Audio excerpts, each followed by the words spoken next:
શરૂઆતમાં વાત કરીશું તો જે રીતે અમદાવાદથી મુંબઈ જતી ટ્રેનના ડબ્બા છૂટા પડ્યા છે. સુરતના ગોઠણ અને કુદસદની વચ્ચે ટ્રેનનો અકસ્માત થયો છે. અમદાવાદ મુંબઈ ડબલ ડેકર ટ્રેનને અકસ્માત નડ્યો છે.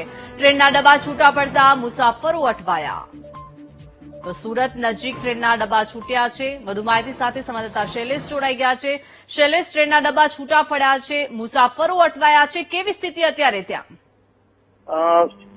અમદાવાદથી મુંબઈ જતી જે ડબલ ડેકર ટ્રેન છે એ લગભગ 9:15 વાગ્યાના સુમારે સુરત રેલવે સ્ટેશન પહોંચે છે. તે પહેલા 9:15 ની વચ્ચે જ સુરત રેલવે સ્ટેશનથી લગભગ 25 કિલોમીટર દૂર ગોથાણ અને કુરસદ નામના જે બે ગામ છે એની વચ્ચે આ ડબલ ડેકરના કેટલાક ડબ્બા છૂટા પડી ગયા હતા અને ત્યારબાદ ટ્રેનને ત્યાં થોભાવી દેવામાં આવી છે. હાલ એ ડબ્બાને જોડવાની કામગીરી ચાલી રહી હોવાની વિગતો મળી રહી છે, પરંતુ છેલ્લા 1.5 કલાકથી ટ્રેનને ત્યાં થોભાવી દેવામાં આવી છે, જેને લઈને મુસાફરો ભારે મુશ્કેલીમાં મુકાયા છે.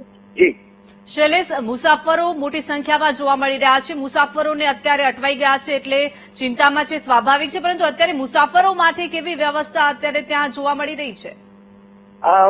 રેલવેના સૂત્રોએ એવો દાવો કર્યો છે કે ટૂંક સમયમાં જ આ રિપેરિંગની જે છે કામગીરી એ પૂરી થઈ જશે અને ત્યારબાદ ટ્રેનને મુંબઈ તરફ રવાના કરવામાં આવશે. પરંતુ જે રીતે સમગ્ર ઘટના બની છે તેનીથી રેલવે તંત્ર પણ ચોંકી ઉઠ્યું છે, કારણ કે ડબલ ડેકર એ સુપરફાસ્ટ ટ્રેન છે અને તેમાં જો આ દુર્ઘટના બની છે તો તેમાં કોની ગંભીર બેદરકારી છે, ક્યાંક ક્ષતિ રહી ગઈ છે, તે દિશામાં હાલ ડિવિઝન દ્વારા તપાસ કરવામાં આવી રહી છે. બીજી તરફ